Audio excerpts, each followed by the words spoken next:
It seems like nearly every day we hear of new sexual abuse charges involving young children and adolescents, now left with scars that will follow them for life. It's sickening. In today's Encore episode of the Ageless Glamour Girls podcast, our guest shares her story of abuse and how she's reclaiming her life.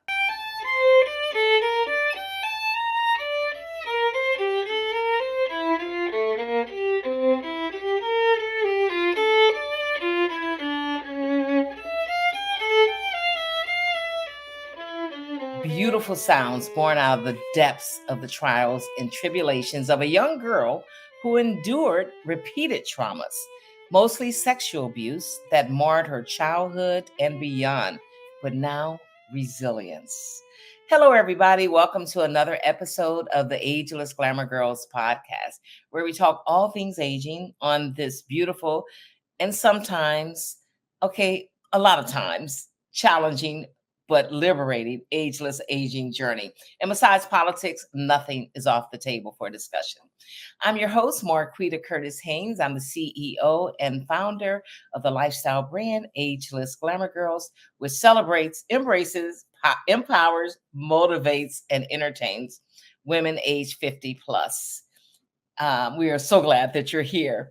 We're continuing our Ageless Book Author series with a book that says, yes, we experience trials in our lives, but those experiences can make us much stronger. High five to that. Today's guest is sharing her story about her traumatic childhood, events that can impact you, shake your very foundation, perhaps throughout your entire life. Kyeni Matei is a violinist and a youth orchestra teacher, and the author of a new book. It's called EYES Behind the Violin, a memoir, Finding My True Identity. Welcome to the show, Kyeni. Thank you. Thanks for having me. You are such a beautiful person with a gift. You're a talented musician, and the violin isn't the only instrument that you master. No, as a music major, you do learn other instruments, but I specialize in the string instruments. So I play all four of the string instruments: violin, viola, cello, and bass. But the Mhm. violin is my primary, and I also play the piano, organ, other other instruments as well. Now, guys, Kyeni is just being very modest. I've seen her sing and playing the piano. I don't know why she didn't mention that, but I'm going to bring you some of that right now. Check this out. And breathe light into my aching soul.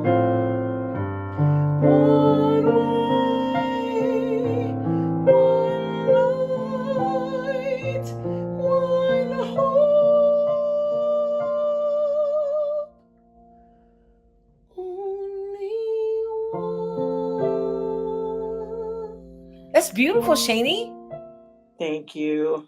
Thank you. It's one of those things that I picked up in college and have used it as another form of expression. And it's been amazing for me, an amazing experience. Wow. Wow. Thank you. We're going to talk more about that later and how music helped you heal, how it played a big role in the whole process. Now, your memoir is about the trials and repeated traumas that began when you were very, very young, but continued for several years, and the abuse went unaddressed until your adulthood years. We're talking mostly sexual abuse, but you also talk about there was some physical abuse in there. Now, which came first and at what age? Um, the sexual abuse came first. I was about 7 or 8 years old when the sexual abuse started, Mm, and that went on up through my early teens. mhm, Probably I was probably maybe mid-teens, 14 or 15, mhm. and then I experienced some physical abuse from my mother's husband. But one of the things that I actually forgot to even mention to you, physically speaking, was I was also the product of bullying, which also contributed to a lot of that, a lot of the problems that we're having. And I was beat up badly by the biggest bully in school. And And so which school, what grade were you in? this was elementary The school. same elementary school. Yeah, Wow. this was elementary school. Yeah, they picked on me because I was bigger. That was the only reason. I was Mhm. bigger than everybody else, and so I became the target. Very Mhm. traumatic, but but that's some of that. And I wasn't even thinking about it when I was talking about it, and just realized that what, that was a big part of it as well. The whole bullying thing was a big deal. So there was the bullying, and then so you were 7 or 8 when you were first sexually Yes. um assaulted by a family member. It was a family member. It was a cousin, and Mhm. it's just so happened because when my mom divorced my dad, before that we were going to a private school, and the private school they had like aftercare hours because both Mhm. parents were working, Mhm. so they would just pick us up after they were done working. But then when they divorced, my mom remarried and we moved to another area and we started going to a public school. And there was Mhm. no aftercare hours, so we were sent to a cousin's house. And because of that, that's where the abuse took place. Because that cousin was watching us. It was on and off by that one person from, like I said, around 7 or 8 years old until I was about 15. And you But there just were but there are periods of time that were in there that I encountered men along the way that Mhm. were inappropriate towards me. One was a pastor, one Mhm. was someone that I had babysat for down the street. Mhm. So there's just, and these were adult big men. I was a teenager, like a young teenager, just like babysitting in that age. And Mhm. so I just, for whatever reason, attracted the eye of some not so good people when I was coming up in my childhood. Your parents divorced, and then you were living with your mother and your stepfather. Correct. And that's where the physical abuse was. I know you talked about the being bullied and then getting beat up. And what about the physical abuse within the family? My When my mother married my stepfather, they had, even before they got married, there was physical. He was beating her. He was, that was a constant thing that was going on. She married him anyway, and so she was being constantly beaten. And Mm. so on one of the days that I had babysat, I came home really late. It was like 3 o'clock in the morning, and the Mhm. following morning he was having like a poker party down in the basement, and he was Mhm. having all his buddies over. He wanted the house cleaned. He got mad at me and he just walked up on me and just started beating me with an extension cord. And if you know extension cords, and he doubled, like quadrupled it up, and he was hitting from Mhm. there, and it just did damage all over my body. I still Oh. have a scar on this arm Mhm.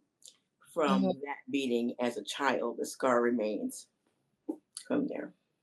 Wow. And you recoiled. You did you try to leave home? How were you at the time? I was about 14 or 15. 14 or 15. Hmm. And what happened? Did you try to leave home? Did you talk to your mother about it? After he beat me, I went upstairs and I had on sweatpants. I pulled my pants down because my thighs were like throbbing, and I Mhm. looked at my thighs, and the welts on my thighs were like made my legs look almost double in size, Gosh. and that freaked me out really bad. And then I became just enraged, and I Mhm. was just like, I'm out of here. So I got my clothes on. I left the house. My mom opened the door and was yelling for me to come back, and I had to get out of there at that moment. I couldn't stay in there because I was hurt and I was angry because Mhm. Mhm. I just felt like, you really, you know, and, Mhm.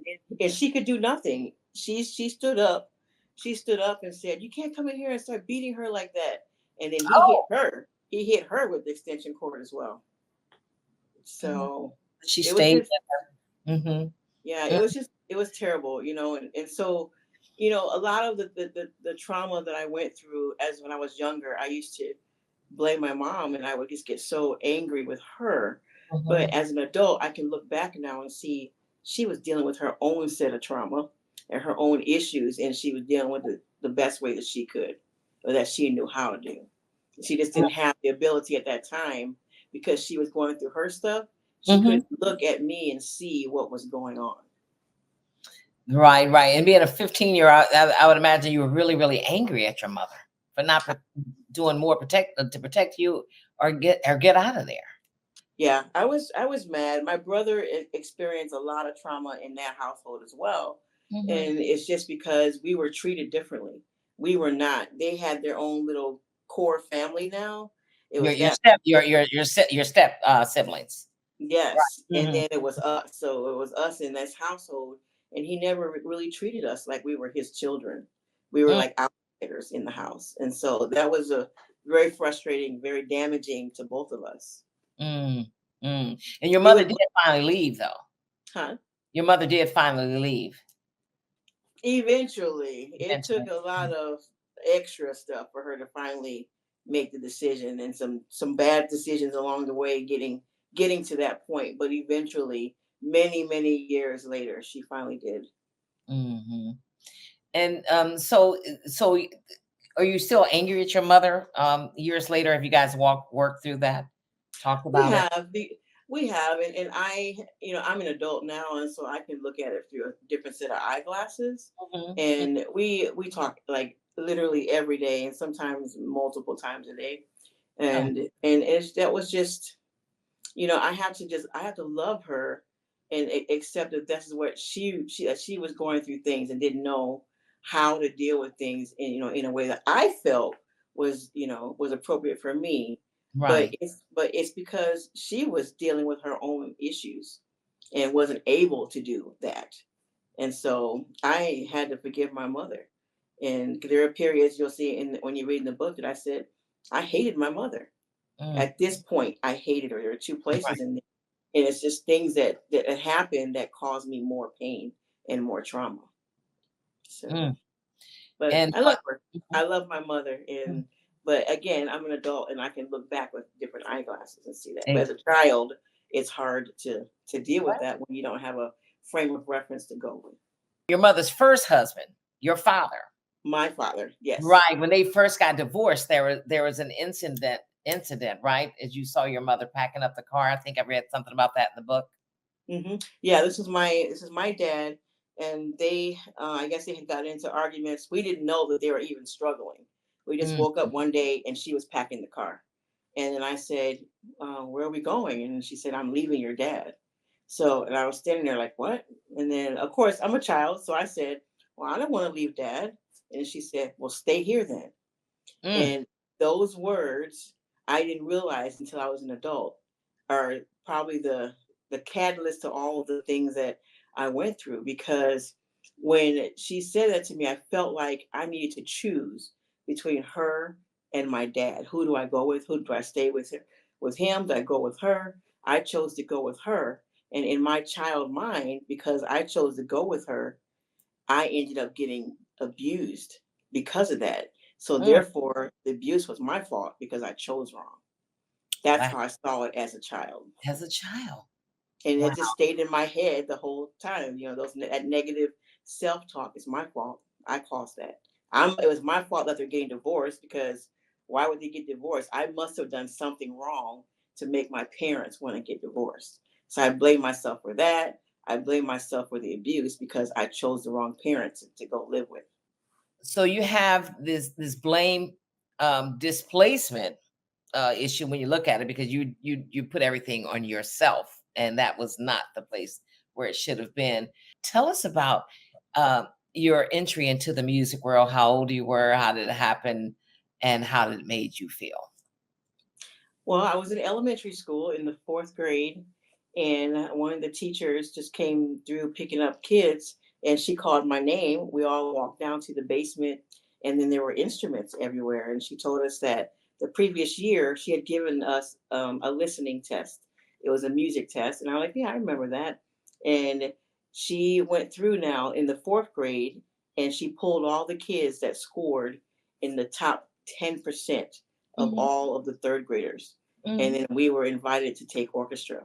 And I picked the violin, and I went home, called my grandmother, and told her, hey, guess what? They picked me to be an orchestra. And I chose the violin. And then she told me about my aunt, Marilyn, my mom's sister, that Mhm. she had played all the way up through high school. And then she quit after high school, and she still had her violin. So she Oh, gave me her violin.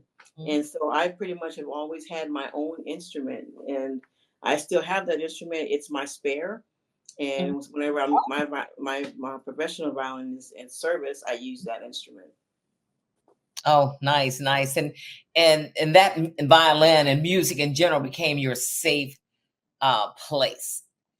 But Yeah, mm, especially after school. So when I would come home after being bullied all day, because bullying was a daily event for me. So I'd come home and I'd go home. My brother would pick on me, or my cousin would do his thing.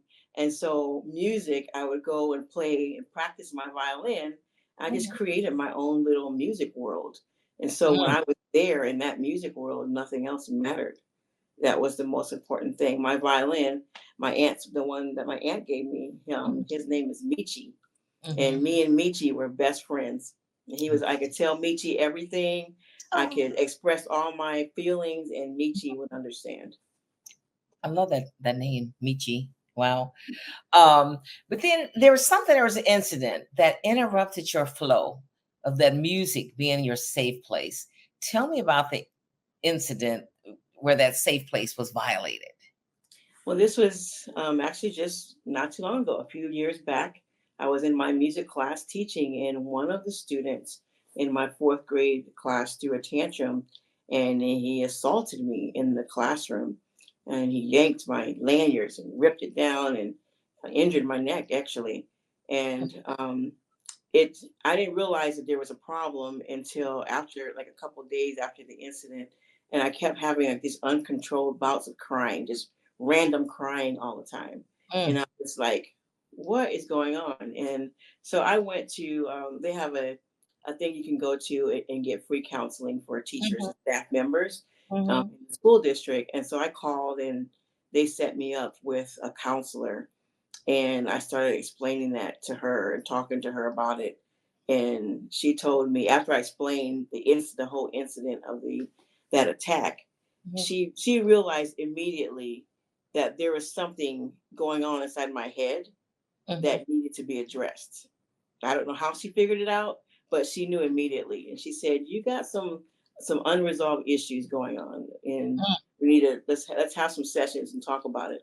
And it wasn't until I literally had to go back and relive my whole entire life, because what had happened is all of the traumatic experiences that I had gone through from mhm, childhood through adulthood, my mhm, brain took all those things and it packed it away in the back of in my brain somewhere. It locked mm. it away. Buried it. But Mm, yeah, there it is, so I could mhm, survive and mhm, continue living. And so that incident shook me up in a place that I was safe.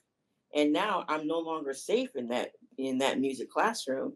And then mhm. that set me up for having to deal with that. And so I literally had to go back and relive my whole life and go through all of those experiences to address them and deal with them so that I could move forward.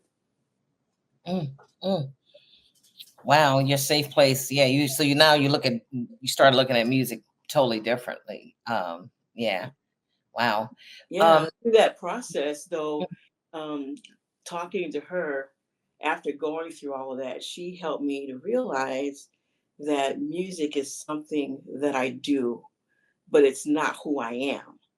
And because I had attached that music part to my identity, mhm, when I mhm, was affected in the classroom, my identity was affected as well. So mm. I had to learn to separate the things that I do from the person that I am. I just want to talk a little bit about how abuse, sexual abuse, physical abuse, mostly sexual assaults, can impact us for a lifetime. Um, I was looking at this study in this article. The U.S. Centers for Disease Control and Prevention, the CDC, associates the adverse experience during childhood with a series of long-term impacts on one's health.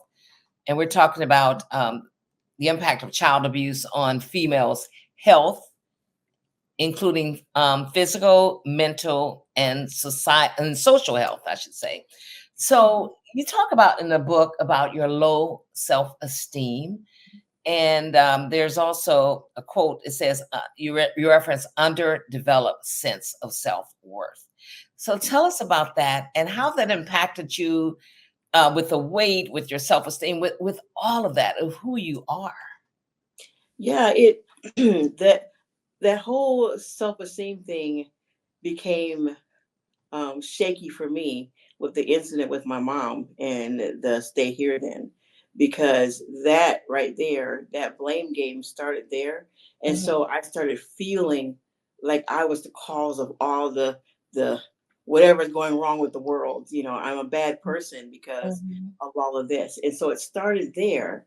And then as I um, started using food for comfort, I Mhm. started putting on weight. And so I Mhm. was being molested. And then the only person that I could count on, that I could talk to, was Michi. And Mm. so that Black food man. became a comfort to me because I couldn't talk to my mom about it.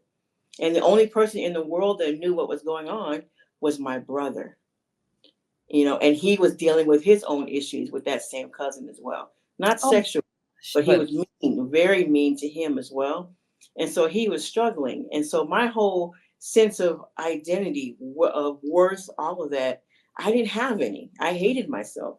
oh, I literally hated myself when I was younger because I was the cause. I felt like I was the cause of all the problems that I was experiencing, and so I have to be a bad person, because why on earth would all these things be happening to me?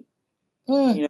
And so as I continued to eat, use food to comfort, I started putting on weight, and mhm, then I started to get worse in myself, you know, my self-esteem, because I was bigger, and then the kids were bullying me because mhm, I was bigger than everybody else. And so all of that wrapped around this, you know, that one incident for me, and then it just spanned out throughout my everything else in my life was mhm, all tarnished and warped. That warped sense of identity was, it mhm, was, I just didn't have it at all, and there was no one that I could talk to about it because nobody knew what was happening to me except mm. for my brother. And then when you were younger, you didn't know. You didn't know. I didn't know. Yeah. Right? It's oh my gosh. And now, and then that, of course, that transfers into your relationship with men. Then you start being attracted, to men who don't value you. And in Mhm. your book, you discuss your rape. You were actually raped, and what happened afterwards. Tell us about that. That's an interesting story. Yeah, I was dating someone, and we had gone on our first date, and he asked me if I wanted to come up. He lived next door to me, and he Hmm. asked me if I wanted to come up and, you know, watch a little TV or hang out for a little bit. And Hmm. I stupidly said yes. You know, I in my mind I was like, "Don't do it, just go home." But I went. So of course, this, what's getting ready to happen is my fault. Of course, we already Right. know that's Right. the answer.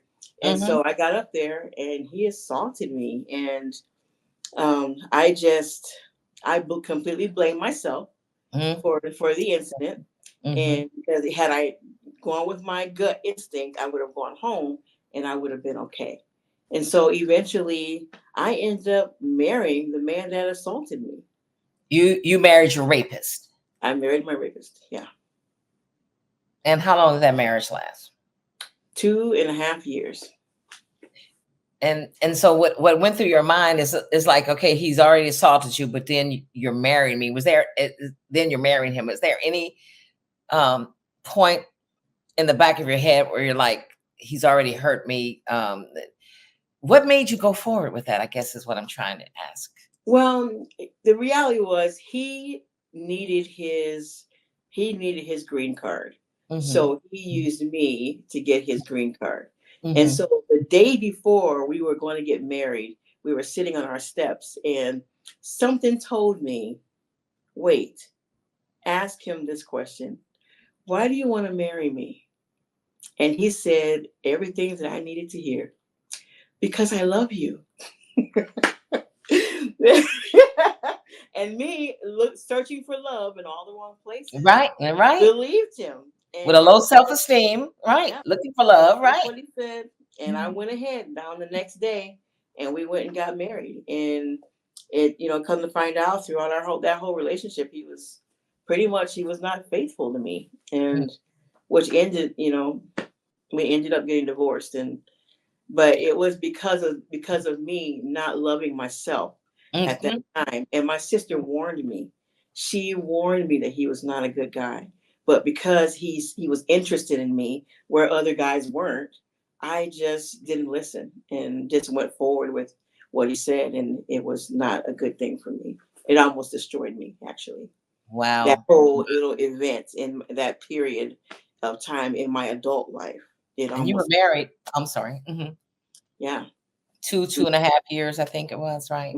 Yeah, 2.5 years, and then we divorced, Hmm. and it just, yeah, very sad. Very sad. But then again, like we talked about earlier, the door closing and another one opens. You're getting through that trial, and Yeah. tribulation, and you're learning from that experience to bring on something better, right? And what's right for you.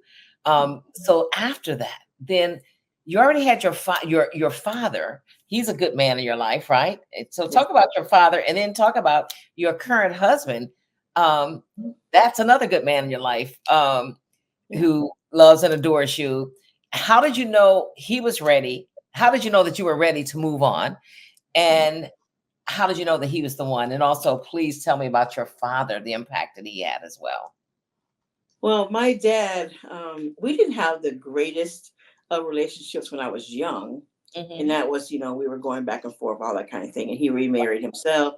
But Mhm. when I became older, we became like friends, like best Mhm. friends. And he loved me, and he encouraged me to do. He became like my grandmother, because my grandma passed away.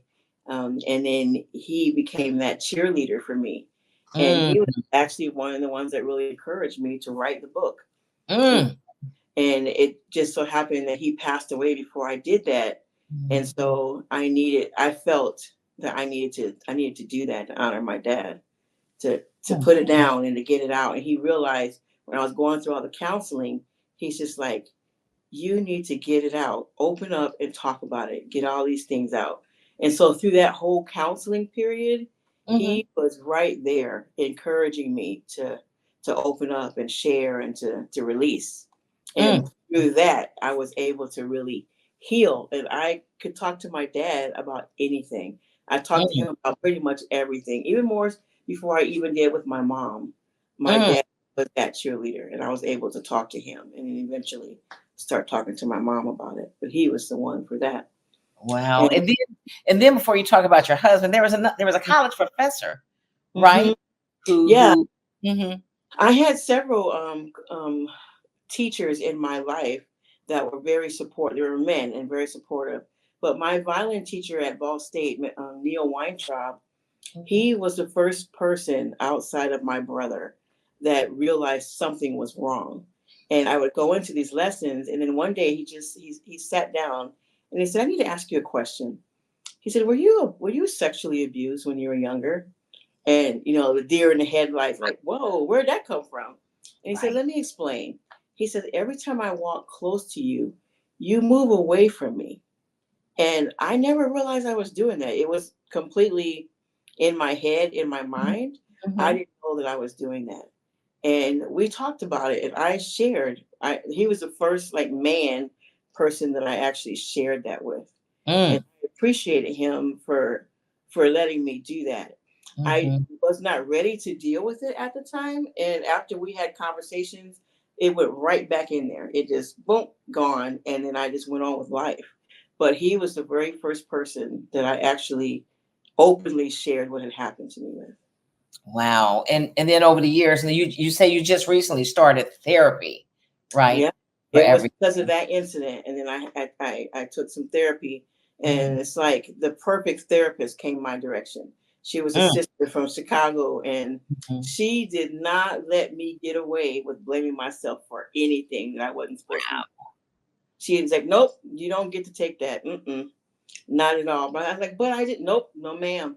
She would not let me do it, and so I had to kind of look at that and just see that though that blame game was all attached Mhm. to the Mhm. whole "I don't have any self-esteem" kind of thing. Mhm. So it was her that actually helped me to realize that there was more to me than what I actually saw. She was Mm. she was a religious person, so and she knew that I was, so she used spiritual things to help pull me through that. So that was just a huge blessing. Yeah. All right. And I just mentioned about your husband, your current husband, who loves and Mhm. adores you. And again, how did you know that he was the one? And how did you know that you were ready to bring someone into your life and to love again? Yeah. Well, I was older now, so some years had gone by. I was still Mhm, alone, and I mhm, realized that I needed to seek for someone, And so I went on to a couple of dating sites, and they were primarily directed around people in my faith, but there were other people in there too. And the mhm, first three guys were like terrible. They were like really, really like sexual predator type people, something. mm, And so, but something told me, okay. So then I was like, I'm not doing this anymore. Forget it. This is not good. We're back to the same thing again. mhm. And then they kept sending me these notifications. Hey, somebody looked at your profile. Come back. And so I went back, and then my husband's profile was on there. It was new. So while I went out and stopped using the sites, he came on because somebody in his area where he was in Minneapolis Mhm. encouraged him to go on to try to find somebody. And Oh, so wow. then we came back Mhm, together at the same time. And mhm. I just sent him a little message, said, hey, nice profile. And he sent me a message back and said, hey, well, what do you like about it? I And love then, that. yeah. And And then we just you started guys are talking from married. there. Yeah. Okay, you've been married how long? It's been 20 years, Oh, that's yeah, Yeah. 20. Wow, 20 We years. just had our 20th anniversary on June 1st. Mhm. And we only met like literally three times before we got married. Wow, and 20 Yeah. years later. That's Mhm. amazing. I Yeah, love that. And he's from Kenya, right? he is. He is. He's in East And Africa, and he lived in the Makueni district in Kenya. okay, and your name, your, Cheney, Mhm. that's, an African name because there's a tradition or something in Africa where you take on your husband's where you have to have an Mhm. African name, right? Yeah, so my legal name is Rochelle Bryant Ganga. The last name Ganga was his. When he became a citizen over here, he changed his name completely. His name, when I met him, was Mhm, Jonah Mate Ganga. And then when he got his citizenship, we waited and went to a courthouse so he could change mhm, his name. And they did that for free with that process. So he changed his first name to Chuma, which means like strong, like as steel, strong as mhm, steel. And mm, his middle name and last name were reversed when they did his document. So he corrected that. So now he became Chuma Ganga Mate. So his okay. last name now is, even though both names are his, my Mm. legal name is Ganga and his is Mate. So Oh. um, we're married, but we have two different names because I had to go to court and change all that. Man, I didn't Okay. want to do that. So as tradition, when you marry, the husband gives you a new name. And my name that he gave me is Cheney, which means light. Mm, okay. I Yeah. love that. I can see that. It's Yeah. perfect for you. Very, Mhm. very, very, right on with that. Mhm. Um, now you have been to Kenya several times, Mhm. right? You took a teacher, a group of teachers first, and then your students, Yeah. some orchestra students. Tell us about those visits. Yeah. The very, very first time I went, it was just me and my husband, so I didn't get to meet his family. But I Mhm, started a project there that first time, and then a service project with an underserved school. And mhm, so then I came back like 3 years later, and I brought a group of teachers, and we went, and then we did that, and we planted some trees at one. We found this other school that was very, very, very in deplorable conditions, mhm. and we planted some trees there for that school. And then I've been two other additional times where I've taken students from my youth orchestra, and we plant more trees, and they do performances around Kenya. That that is so cool. That's just phenomenal, and I'm sure they love Kenya. They had a good time. Yeah, very. I mean, some of the kids never would have ever been able to go had we Mhm, not gone in that type of setting. The first group that I took, there was only I think two of them that went with parents. The rest of them were just with me, and their parents let them go, with me as their chaperone, basically.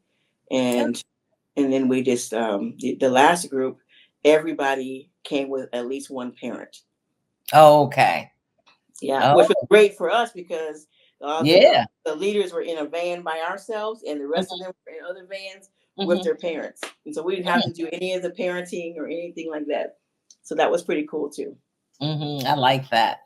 Yeah. All right. Now I have to ask before we go, I have to ask if Mhm. there's anything you want to share with other women who also experience sexual abuse as a young person who hasn't done the work like you. Mhm. Um, um, that's needed. And so, what words do you have to say to them? Any encouragement or advice or anything? I think that the first thing that we have to all know is that we're all daughters of God. We're all special.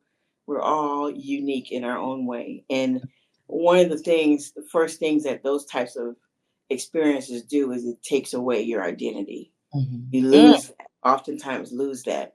And so mhm, you got to remember that that identity is there.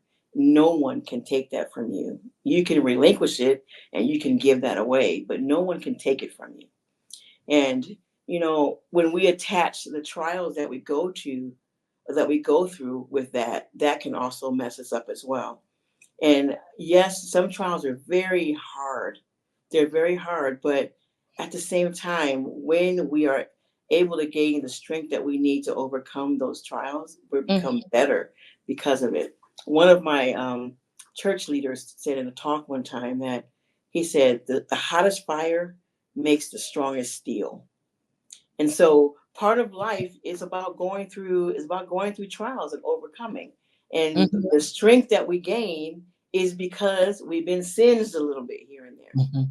You Oh, can't you mm, can't grow if everything is this perfect, rainbows all the time. You right. can't grow. Even Mm, some mother birds kick their babies out the nest, and if you either fly or you don't, that's right. kind of, So, it's part of life, and I'm not downplaying the actions of others. You're right. They are completely accountable to Mhm, the things that they do. mhm, But mm, what I'm saying is, you as an individual need to make sure that you don't attach that to who you are as a person, because there's two different things. The trauma you're going through is not who you are. It's mm, part of what your life experience is. mm. You're I like that. beautiful. You're beautiful because of you, and no one can take that away. Woo, woo, good stuff. Thank you. Thank you so much. And you have done so much in your life already. So what's next for you? What's on your agenda next? I'm still writing. I've started a second book, and Mm, I'm also writing some music things. I want to do a a methods book, and there are a mhm, bunch of other things that I want to do. And so I'm kind of doing that and just looking for things that I want to do. I've spent all my life doing things for others and taking mhm, care of other people. And mhm, now I'm at a place where I'm able to say no now. And I wasn't able to do that, because I always felt guilty if I said no. Well, if I mhm. say no, then I feel bad because, I should have helped somebody. No, no, this means I'm not available to do that at this time. Doesn't Right. mean I will never do it, but right now I can't do that That's because I right. have this that I'm prioritizing. And, That's right. and the next thing for me is working now that I am feeling some sense of love for myself. I'm ready Mm, to allow my body to get rid of all the protection and the padding that is padded on there for me. All the mm, padding that I was eating away is all sitting out here on my body for the whole world to see. But it was my body's way of protecting me, and then so now it's time for me to start protecting my body and helping it to allow me to release that and to move forward in my life. ooh, I love that. Love that. And what you said about the priority, making yourself a priority. I thought about, as you get older, that's what happens too. It's like it's my time. Mhm. Wisdom with age. You have Absolutely, to come into my world now. absolutely, Mhm, absolutely. mhm. Mhm.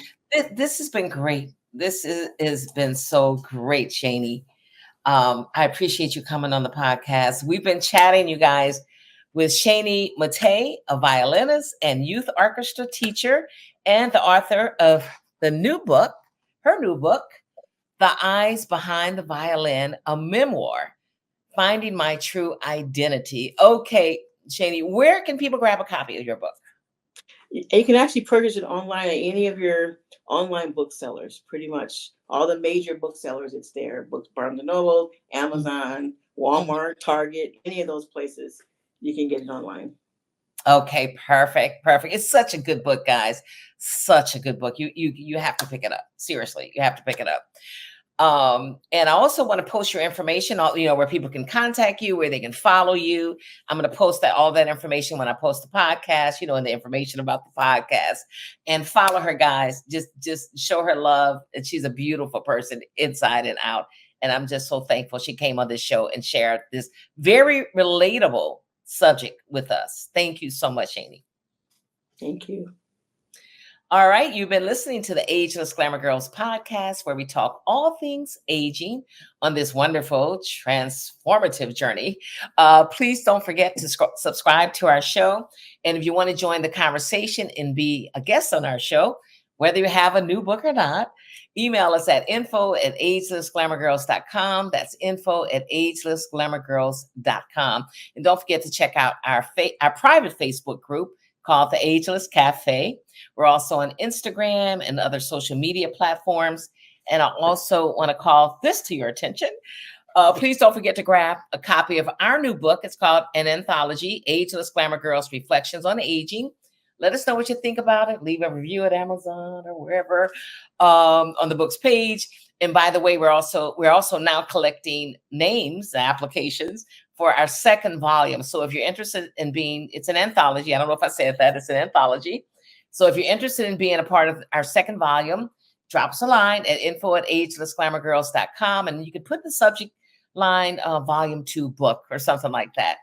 Thank you so much. We appreciate you guys. Love you, love you, love you. Again, I'm Marquita Curtis Haynes, founder and CEO of the lifestyle brand Ageless Glamour Girls. I'm also the host of the podcast of the same name.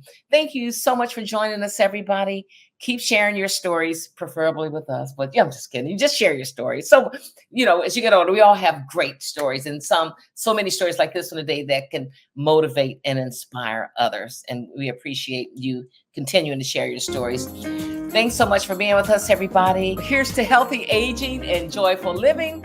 We'll see you again real soon, lovies. Bye-bye for now.